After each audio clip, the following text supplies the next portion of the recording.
શું ઘટના બની હતી? આજે બી ડિવિઝનમાં એક વ્યક્તિ છે જે વારંવાર સોશિયલ મીડિયામાં અમુક પ્રકારની પોસ્ટ વાયરલ કરતા હોય છે.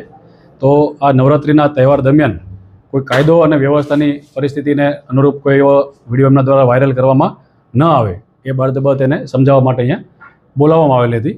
એમાં એક ગેરસમજણ એવી થઈ કે ભાઈ પોલીસે એને એક ધાર્મિક પોસ્ટર લગાવ્યું છે એટલા માટે એને ધમકી મારી છે, પણ હાલમાં એવું કંઈ હતું નહીં. પણ એને જે લોકોને એવું લાગ્યું એના કારણે લોકો અહીંયા આવી ગયા અને લોકો ઉશ્કેરાટમાં આવતા પોલીસે લાઠીચાર્જ કરી અને બધા લોકોને ભગાડી દીધા છે.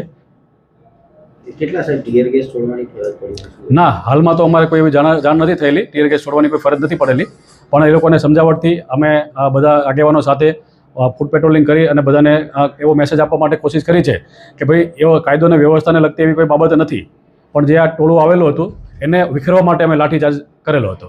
કેટલા પોલીસ કર્મીઓને ઈજા થઈ છે? એવું કોઈ સામાન્ય ઈજા કદાચ કોઈને ભાગદોડમાં એકબીજાની સાથે ટકરાવવાથી થઈ હોય, બાકી એવી કોઈ ગંભીર ઈજા કે સામાન્ય ઈજા પણ અમારા પોલીસવાળાને થયેલી નથી. હાલ પરિસ્થિતિ શાંત છે. અમે એમના ધાર્મિક આગેવાનોને બોલાવેલા છે, એની સાથે અમારી બધાને શાંત રહેવા માટેની અપીલ એમને કરેલી છે.